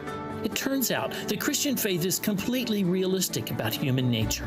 Faith gives us the tools to examine ourselves and imagine a better future. Join us for worship at First Presbyterian Church of Pittsburgh, 326th Avenue, downtown, Sundays at 10:45 for our sermon series, What's Wrong with Us? Learn more at fpcp.org. The Mechanical Services Company. Trusted, proven, preferred for all mechanical systems, heating and air. Our team has got you covered. Maintenance, service, installs and repair. Call us when you need comfort. Online at tmschvac.com. The Mechanical Services Company. Trusted, proven, preferred. What is a warrior? At Portersville Christian School, it's more than a team name. A warrior is taught to serve, to passionately model the love of Christ toward neighbor, community, and world, to learn as they cultivate academic excellence and a lifelong love of learning from kindergarten to senior year, and to lead through Christian character and integrity. Are you a warrior? Discover Portersville Christian School, just 15 minutes north of Cranberry, where warriors are made, at ourpcs.org. If you're a Christian, most likely you're going to worship on a Sunday morning. For a lot of people, we're memorizing Bible verses. You're in the Bible on a fairly regular basis, hopefully daily.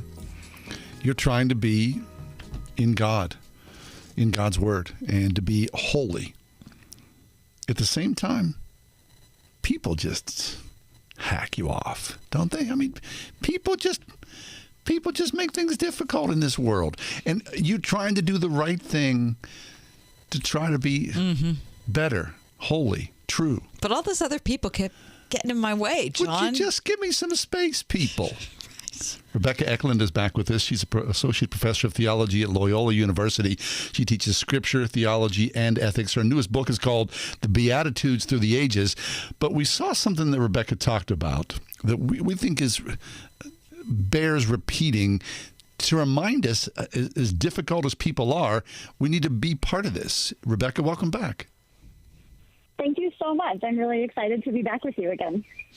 So, Rebecca, the checkout aisle at Target is not usually a time when I find deep theological introspection or insight. And yet, it appears that has happened to you. And I am, first of all... Grateful, exactly. And slightly impressed by it, to be honest. So talk about how you got to the point where you were able to think on such things in a place like Target. Oh, thank you so much. Well, so it came out of this book that I just wrote on the Beatitudes, and it really came from the blessing in Matthew that says, "Blessed are the pure in heart, for they shall see God." And, of course, one of the great paradoxes is, well, how can we see God? God is invisible. God is immortal. God cannot be seen by human eyes. So how can we see God?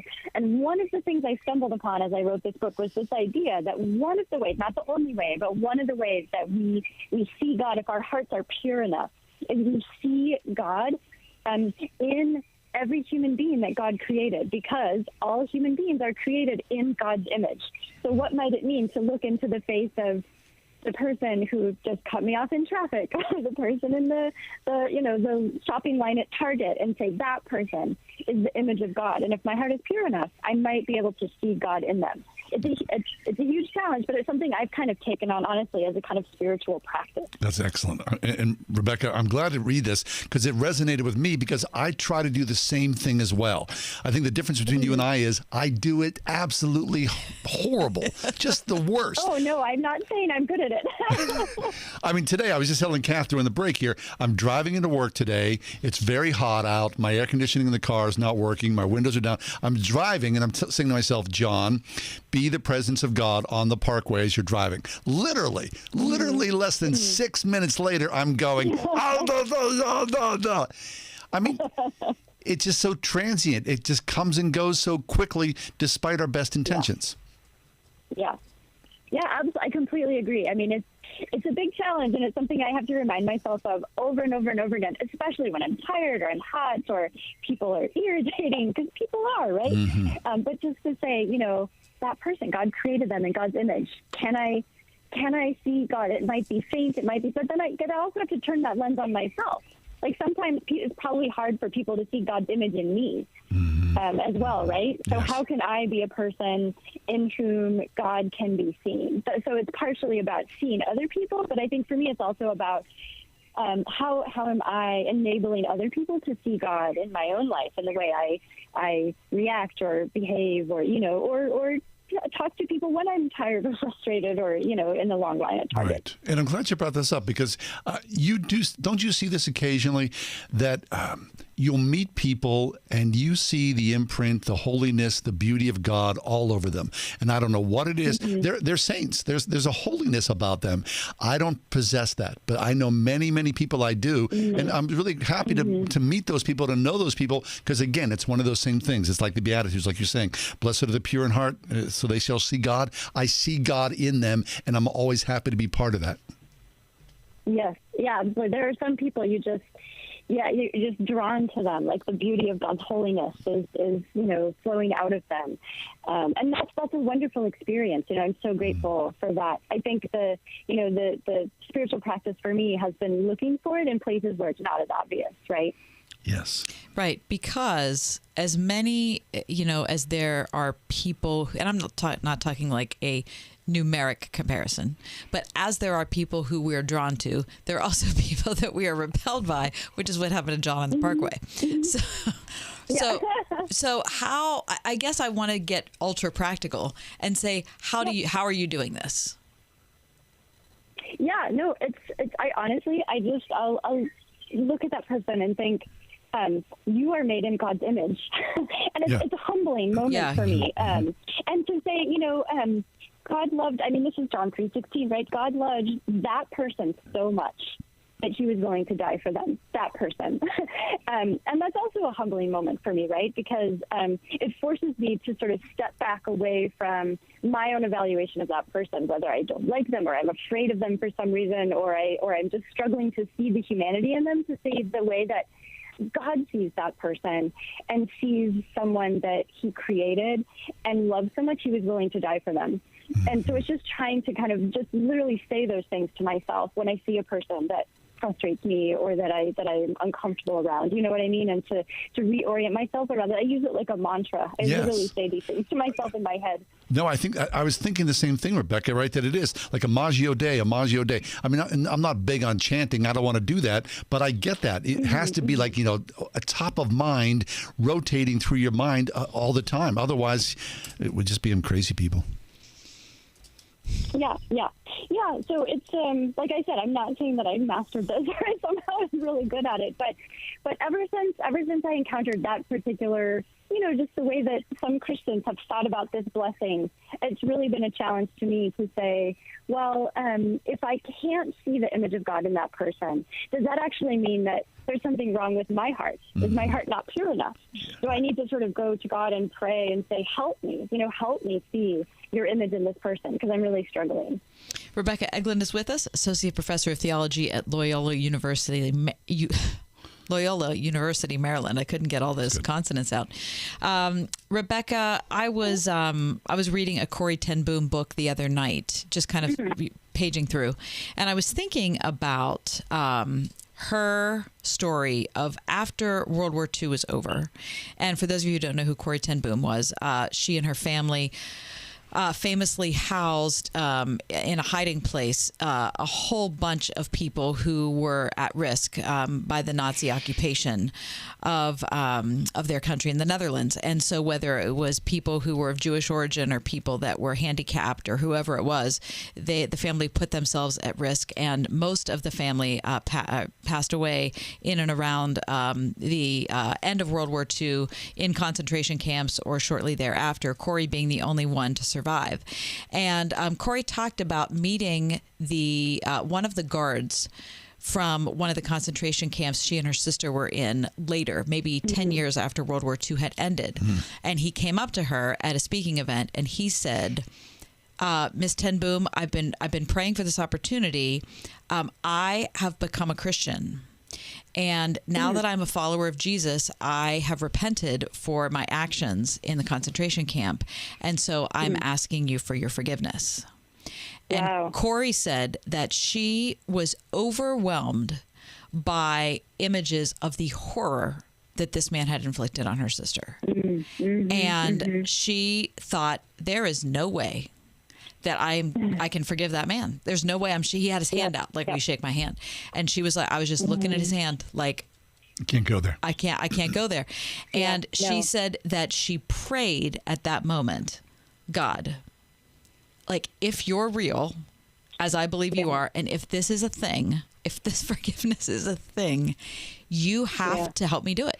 You have to do it for me. I've got nothing. I can't even bring 1% into this equation. I have 0. You have to do 100. And she said at that moment, she was filled with the ability to do it. And she said she never would have had the ability if she would not have prayed for it, because it was not in her character. It wasn't in her mind. It wasn't in her will. Nothing that she had was capable of doing it. But at the moment, she reached her hand out and she said, I fully forgive you. So, and the way she tells the story, I've really done a horrible job. If you want to hear her, you should really go on YouTube and search for it, because hearing it in her voice is really wonderful, because she conveys the angst of it and how it was not some kind of like, pansy experience where she was like, oh, sure, I forgive you. It was just supernatural. It was grit. Yeah, grace, all grace, all the way down, right? I mean, God's power. And thank you so much. That's such a beautiful example of God enabling us to do things and see things that we just aren't capable of ourselves, right? Someone who did so much evil and such horrible things, and then to give her the grace to say, this person has repented. Why doesn't my forgiveness, can my forgiveness flow through you to this person? Yeah, that's beautiful. Yeah. So, Rebecca, this is all predicated on, your work, your scholarship, as you were writing the Beatitudes through the ages. So, I mean, that's a powerful lesson. I'm sure along the way in all the scholarship and reading and thinking and praying about the Beatitudes, you came up with some spiritual strength there.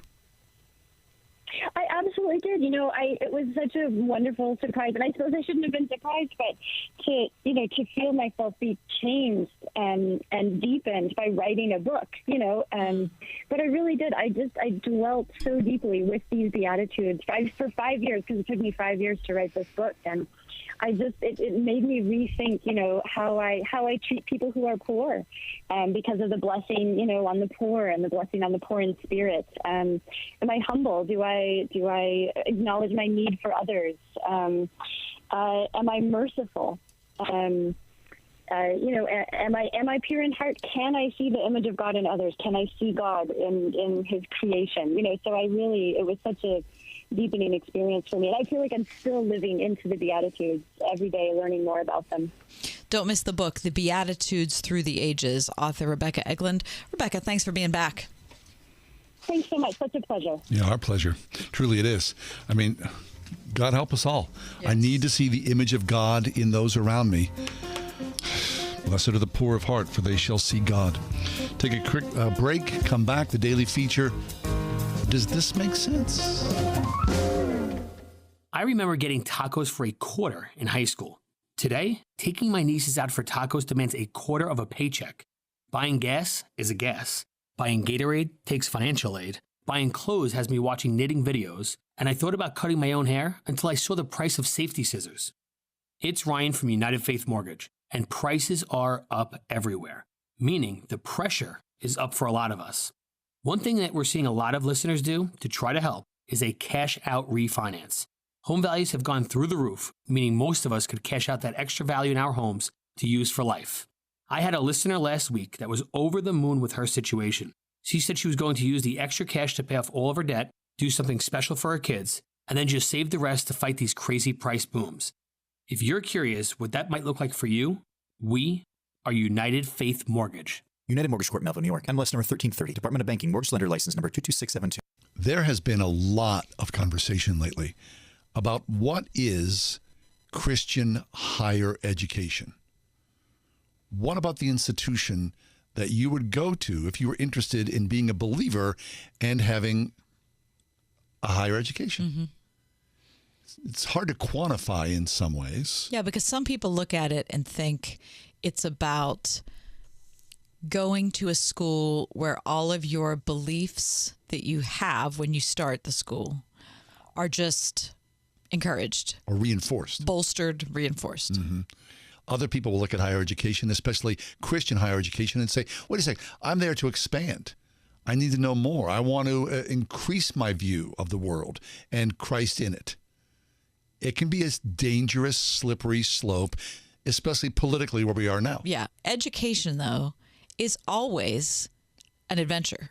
It should be an adventure because it should be taking you out of your comfort zone. It should be exposing you to things that you didn't know and helping you to reevaluate and be more solid in the truth that you already believe in.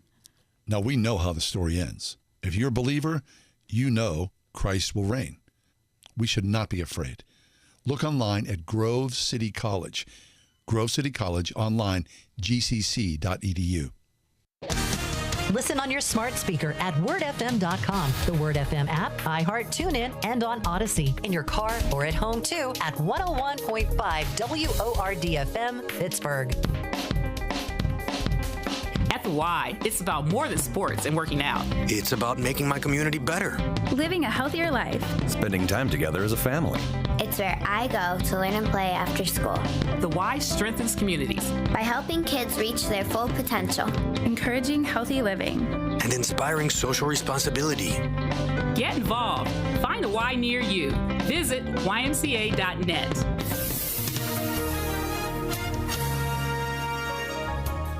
Tonight, partly cloudy. It'll be warm and humid. Low tonight at 74. Partly sunny. A hot one tomorrow.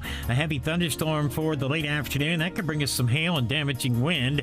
The high tomorrow at 90. Mainly clear skies for tomorrow night. Low 68.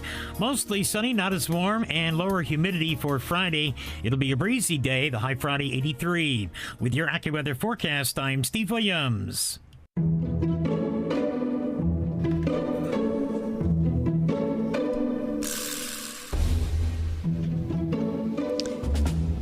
Does this make sense? Does what make sense? Iced tea mix. The Nest tea. Maybe the, what is it? It's not 4M, 4D. Yeah, you know what I mean? Yeah, 4Cs. 4Cs. 4M. It's a sister of the 3M business. I believe those are Post-its. Yeah. 4M. What do you think about iced tea mix? Iced tea mix. Yeah, well, I'd say in its place, it makes perfect sense. What is that place? Like a church picnic.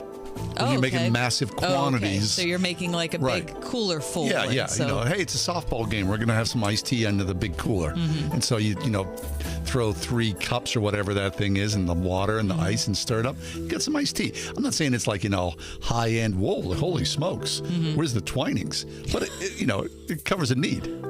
You think it does? Yeah, very much. It makes perfect sense to me. Yeah. Okay. Yeah, you're misguided if you think it doesn't make any sense. Yeah, well, then call me misguided. Come on, what are you saying? It makes any sense. What are you going to use, like 55 tea bags to make one of those things? I Takes feel too like, long. so how about let's just go with water? I mean, I understand that you might not want to do that. You might want to not want to put all the tea bags in but then let's just celebrate water and all of the contaminants that mine clearly has after the link that Christy sent me. I just why bother? That's a low bar. Let's celebrate water. Well, look. I mean, let's celebrate. It's 96 degrees. If you can't celebrate water today, when can you? I just feel like that isn't iced tea. Well, no, it's iced tea. Of course it's iced tea. No, it's not iced tea. It's iced tea. It's like dehydrated something, but it's not iced tea, really. I mean, is Sanka coffee?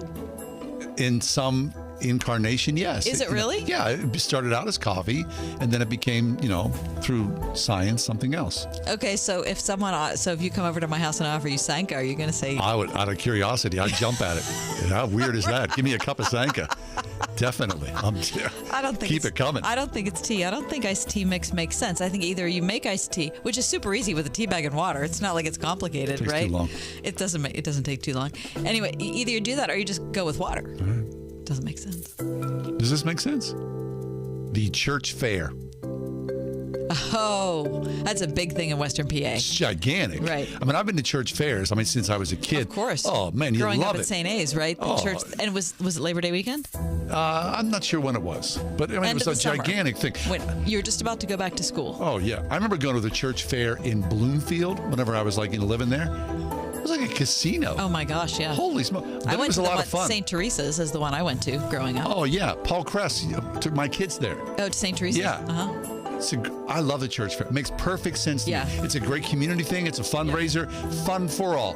The church puts on its best face at the church fair. Funnel cake? Oh, yeah. Always. Pro funnel cake. 101.5 WORD. Pittsburgh's favorite Christian music on the weekends. With the best new music.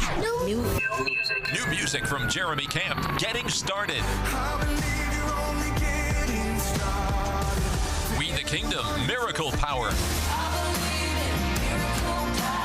And Never Known from Irene Rock.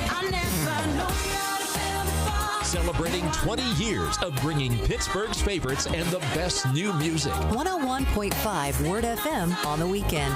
Before Bamboo HR, I feel like crying just thinking about it. We were still handling everything via paper, and we literally had paper stacked. It was all in spreadsheets and like folders. From the moment I started using it, I felt calmer. As soon as we started using the Bamboo onboarding checklist, I mean, it was extremely easy. Head count, turnover, years of service. There's just so many different reports that I use at different points in time. I'm totally set free to focus on the people, to focus on development, to focus on team dynamics. It's freeing me up to do more of the stuff that actually matters in HR, which is interacting with people, learning from them, and then building stuff for them. Everything is in this one place.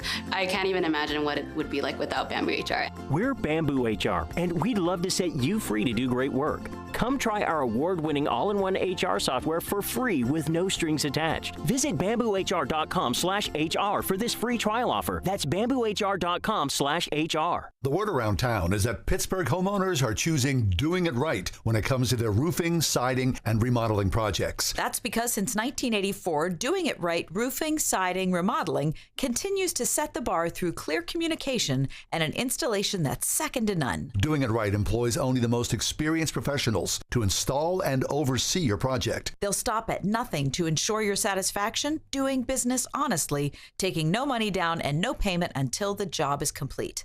Doing it right will ensure that all work is installed to the industry's highest standards. Then back it all up with their lifetime workmanship warranty. As a prestigious multi-award-winning Owens Corning Platinum contractor, as well as a VSI certified installation contractor, you can't go wrong with Doing It Right. Mention John and Kathy for a discount off your estimate. Call 724-NEW-ROOF for a free project evaluation or visit roofingcontractorpittsburgh.com. Want it done right, call Doing It Right.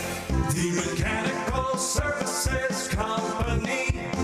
Trusted, proven, preferred. If you can fix the big stuff, you can fix the small stuff. The Mechanical Services Company has fixed HVAC systems large and small for over 100 years. For fair treatment, expert service, and affordable solutions 24/7, 365. Find them online at tmschvac.com. The Mechanical Services Company. Trusted, proven, preferred.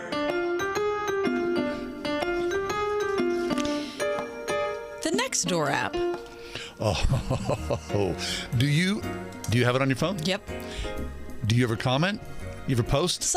No, I never post. I have commented maybe twice in the 3 years I've had it, maybe. I will never. Never. Never. However, I do use the Nextdoor app for recommendations. Oh, like for restaurants, for... Right, yeah. Okay. What was I looking for the other day? Something... What was it? And I was like, oh, that's a good idea.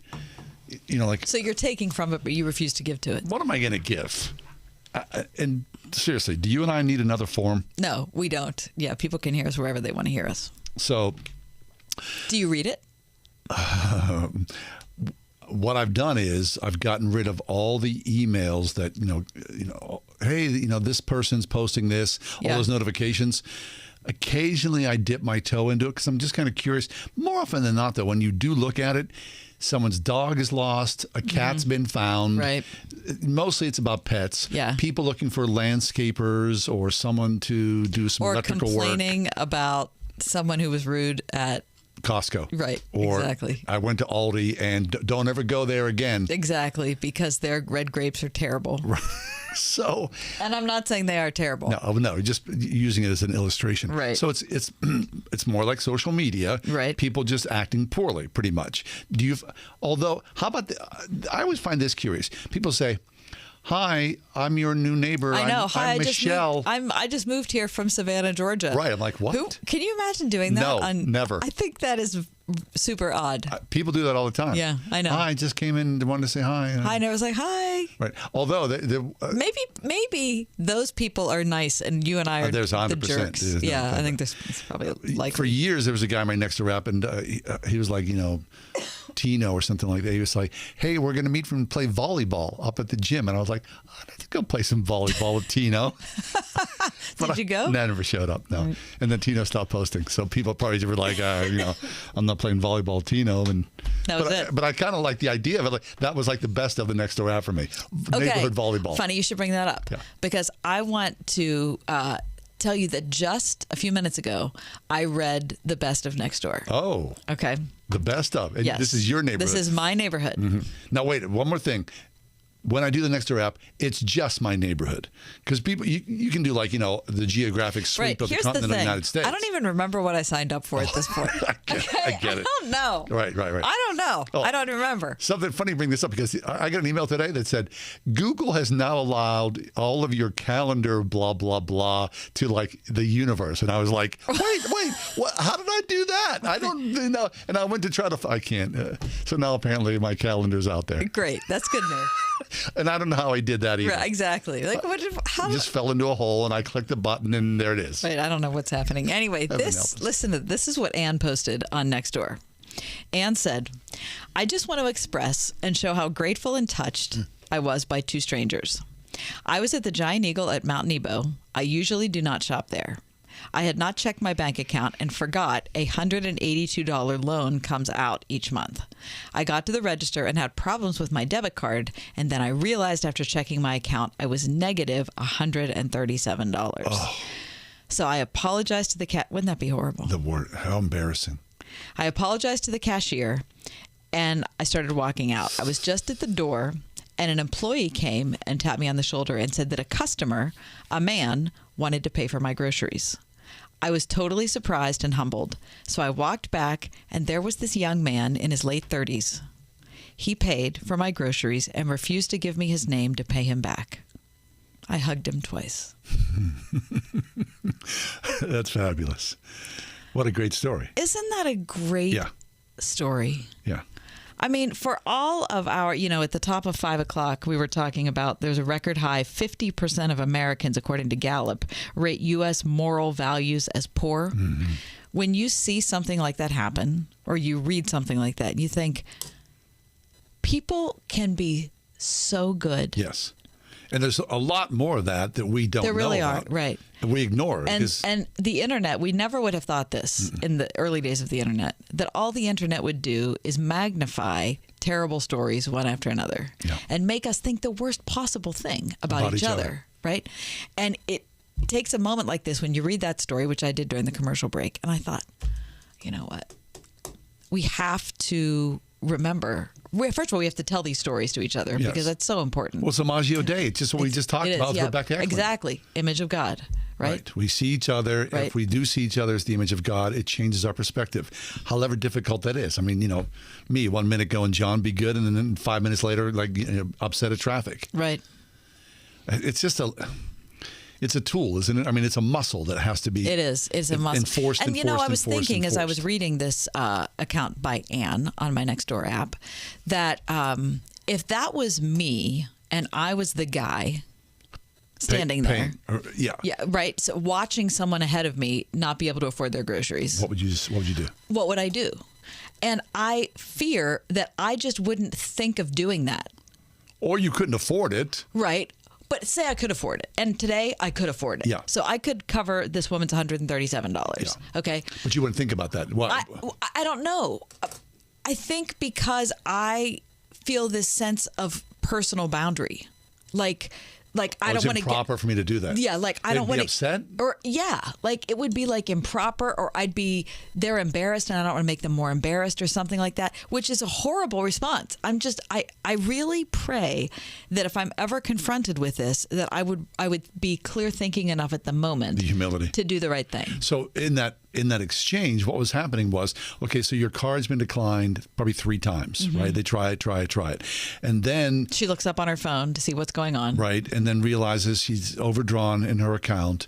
Does she put her items back in a cart? That's what I guess she would have said, I'm sorry, I can't take these. But those items were still, she walked away. Right, and those the items were still there. Right. The bill, there it was. The guy just said, I got this. Yes. And then the bagger quickly did this. Yep, and then said sent to her. someone back. I mean, to go that get had her to happen, that really exchange. quickly.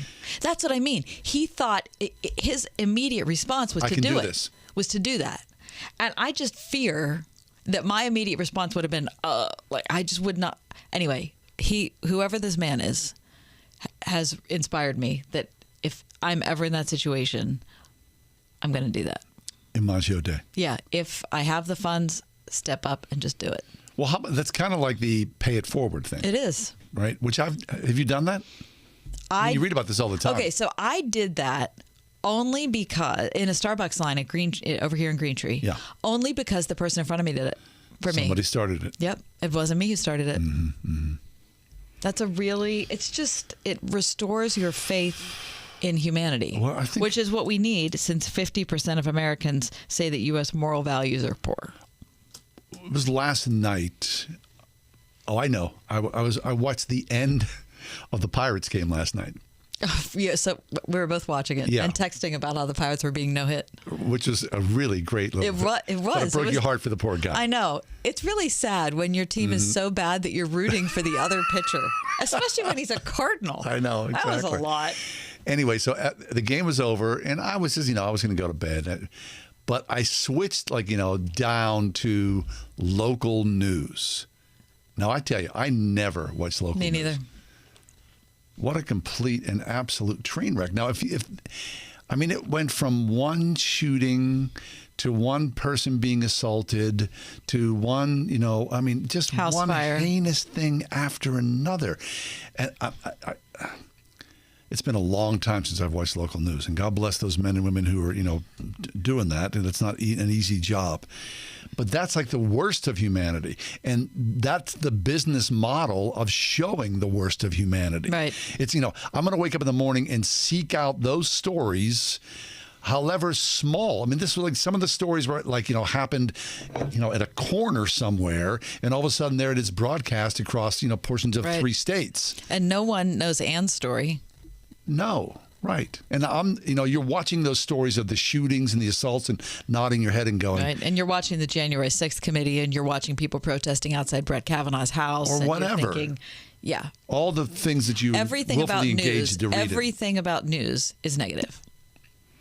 Why? Why is that? They'll do the 30-second segment at the end. And on a lighter note, or, to magnify happy voices in America, we bring you... Right. Here's a little puppy. And meanwhile, you're like, exactly. I need to increase my dosage of whatever that is that helps me get through the day. I don't know. Emotionally, psychologically, it is better for me to get my news through reading than it is watching it. It's 100%. It's just way better for me. I don't watch news. Neither do I. I don't watch cable news at night. Either. I don't watch local news. I don't watch NBC Nightly News. I don't either. Or anything. I don't watch anything. I haven't anything. seen it. I don't even know where it is on my dial. And I feel like you and I have to. I mean, obviously we're up on the news. We do that every single day. But reading it is better. It is better, but at the same time, you do fall into that trap because I'm curating my news feed, whether it's through the national media or the local Trib or Post Gazette or City Paper or whatnot. They lead with that, right? Mm-hmm. Right. If it bleeds, it leads. Right. That's the axiom in local news. Heaven help us. I know. It's just it's a bad scene. Anyway, Anne's story. Let's focus on stories like that. Yeah. Because that is a really great story to tell. Very kind.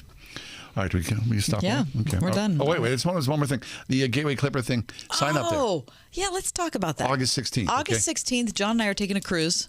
Not to the Bahamas. Wouldn't that be nice? But around the Three Rivers. That would be nice. If it goes well going around the Three Rivers, maybe we can do the Caribbean next year. I drive by that every day, the Gateway Clipper line. Yeah. And think, those people are out there having a good time. Yeah. So join us August 16th. Be one of those people. Sign up at wordfm.com.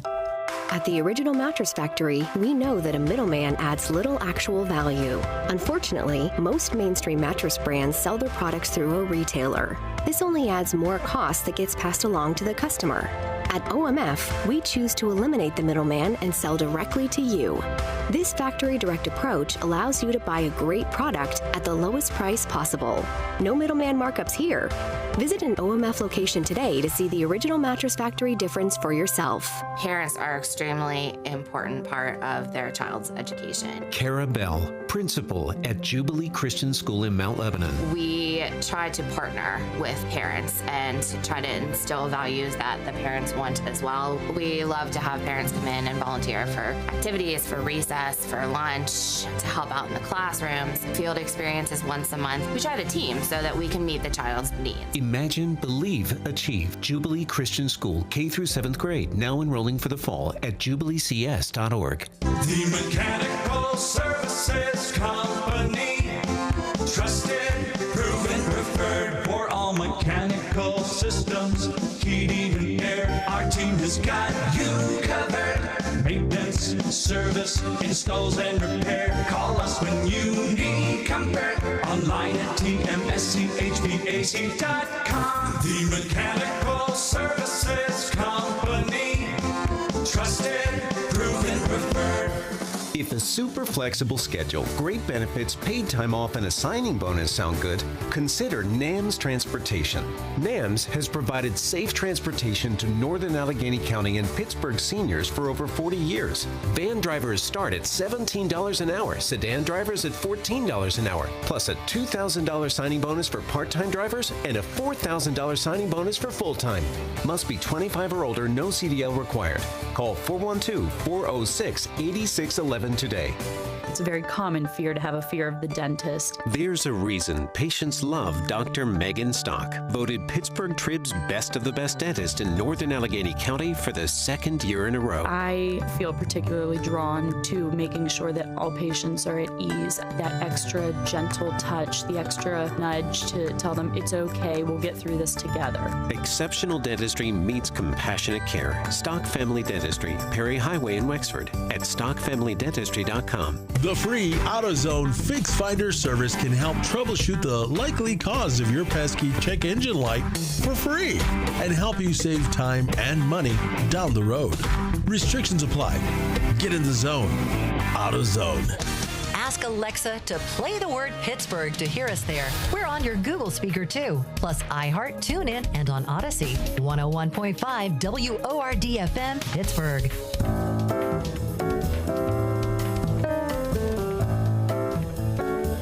It's National Lobster Day. How do you feel about lobster, John? I love it. Do you? But I never eat it. Right. And the closest I get is I'll go to Roland's and have a lobster roll. Right. Sure. I mean, they're super pricey. Yeah. Christy, lobster? I don't mind lobster. Okay. But you don't love it? You wouldn't No, go... because I can't afford it, so I'm not going to love it because I can't get it. Right. I remember when my first job was a busboy at Poli's. Oh, sure. And so it was remember Klein's downtown? Yeah. Are you kidding me with the lobster on the sign? Yes, exactly. Yes. And Poli's had lobster door handles. Right. I forgot about that. Yeah. So there was a time where lobster was considered, yes, the pinnacle of, sort of culinary excellence. Right. Super expensive, kind of a lot of work to get there. Yeah. You think? I am disinterested in lobster. Really? I don't really like it. Have you been to Maine? Mm-hmm. No, you go to Maine. I'm going to eat lobster in Maine. I ate lobster every day when I was in Maine. We were there for, 10 days or something. I ate lobster every day. Yeah. But it's a lot cheaper there. And it tastes a lot different. Because it's right. I mean, we went with my friend Claire, who lives in Bath. she took us to this little place, and it's on this little inlet, and you sit on a dock. Really? And you tell them what you want, yeah. and they go out and get it. What? They go out and get it. And you wait until they find a lobster, or 4 or 5, however many people. Yep. Here's your lobster. You wait. They come in, and there's your lobster. Oh, that's cool. Okay, so that is a whole different experience Right. than buying a lobster at a restaurant in Pittsburgh. Or a It's frozen lobster that's just tail not at, the same thing. Giant Eagle or I just don't care that much. Yeah. Lobster roll, I had never had until I was in Maine. Uh-huh. And it's really delicious. It sure is. Well, it's like the little toasted bun, Yeah. right? And they give you lemon to squeeze on top, which I think is just magically delicious. I like Roland's. I haven't been to Roland's for a while. I've never had a lobster roll. Haven't there. you? That's the place to go in Pittsburgh with a little slide of coleslaw. I love coleslaw. Delish. But I don't know if you're having a lobster roll if you need coleslaw. Because You that's need a lot. both. Nope. Okay. You need both. All right. Sorry. I'm just saying. All right. Brought that up. All right. How about buying a French bakery? Oh, I saw this. Uh-huh. Jean-Marc Chantelier, he's looking to sell the French bakery in Millville. It's hard to believe. It's such a sweet little place. 30 years this bakery's been in Millville. Oh, my gosh. Of all places. I know. Millville? Yeah. And there's a French... Yes. Millville's a wild little place, I love isn't it there. Me too. It's, I mean, of all places that you would like, never that thrive, expect that Jean-Marc would have settled there. or the the industry or the community. It's a Right. really great communal neighborhood. It really is. It's old Pittsburgh, new Pittsburgh, right? There's something about it. Okay, so Jean-Marc Chantelier, he's 60. He is a French pastry chef who is the son of a baker from Brittany, France. He said, I'm going to sell them bakery. People have approached me before for investment purposes, but he said, I'm not just going to sell the bakery to anybody. He said, those people have no clue how to make macaroons and nut roll. So it's been open since the 1991 first as a wholesale business. It includes macaroons. It's such a listen. It is a tiny little place. Mm-hmm. It is. I don't know what. Can you get 6 people in there? Maybe. But everything is such a delight, and it is. Isn't everything beautiful, John? It's fabulous. Yeah. So he fell in love, this guy Chantelier, with a girl who grew up in Shaler. And she brought him to Pittsburgh. So they met in France? Yeah. Helped him realize his dream of owning his bakery in her native land. That's what he fell in love with her and was like, I love you. I want to have a French bakery where you live. Oh my gosh, is that fantastic? He said he didn't care about Millville's low profile compared to the more moneyed parts of town. All he knew that it was located in the middle of Allegheny County, and it was a good wholesale business. He could easily travel to deliver his nut rolls, get into the strip His nut rolls quickly. are absolutely outstanding. Yep. The only French baker from many miles around when he first started. He said, I'm sorry to step away, but I'm looking to sell, and I'm going to go through a broker. So if you have like-mindedness with some culinary skill, we'll at least engage in a conversation. Does it have to be a French baker? I think it's preferred. Okay, good. I would, as a patron, I would like it to be a French baker. Okay, I need to correct one thing, though. You said macaroons. They're macarons. Macarons. Right, yes. which are different. Macaroons are the ones with coconut. Right. His are the beautiful ones that are gluten-free. I believe they're made with rice flour or almond flour. I don't know. With all the different flavors, all the different colors. It's such a beautiful place. Christy, have you ever been there? No. Oh, yeah. I still get excited. You get excited when you go inside a bakery? Oh, my gosh. Especially one like that where everything looks special. Yeah. There's a bakery over in Squirrel Hill. I think it's called 5 Points. You been there? No, I haven't. Is it the one on the corner of Murray and No, it's Bascom? it's back by the Children's Institute, right down the hill. Oh, no, I don't know Right that down the one. hill. Really? On Northumberland? Yeah. Huh. I don't know that one. Lovely little place. Oh, by the rug store? Yes. Yeah. Okay. I know what Down you're by talking about. close to Homewood Cemetery. Right. Okay. I want to go to the bakery. Interesting. Well, if you go to the bakery, what are you looking for besides a Lady John, Lock? I don't like Lady Lock, so I'm getting one definitely of not those. looking for. I'm always tempted by tiramisu, which is probably my favorite dessert of all time, or anything that's cheesecakey. Cheesecake. Christy, I know you're on my side. There. I am on your side. How about a thumbprint cookie? Yes. Yeah, he makes delicious thumbprints. Does he, too. though? Yes, Who's a they're French not, baker? They're not like pedestrian thumbprints. Of course, there's nothing there. No. My mom used to make thumbprint cookies with raspberry jelly. Oh, sure. Did she put the little vanilla glaze on there? That's nice, huh? Grace Hall. Love Grace Hall. Celebrity birthday, John, too, Yeah. today. Courtney Cox from Friends. Monica Geller. Nothing. Well, 58. Exactly. What the heck? Helen Hunt. Mad about you. Helen Hunt, in the same vein, 60. 59. Yeah, bingo. Oh, my God.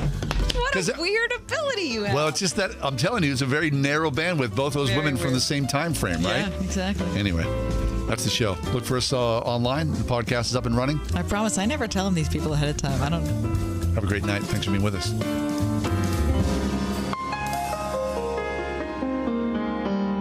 The Ride Home with John and Kathy, a production of Salem Media Group. This is Carol Platt-Liebau for townhall.com. The left tells America our biggest threat comes from violent right-wing extremists. But that narrative's hard to square with recent events. An armed man was arrested near Supreme Court Justice Brett Kavanaugh's home and charged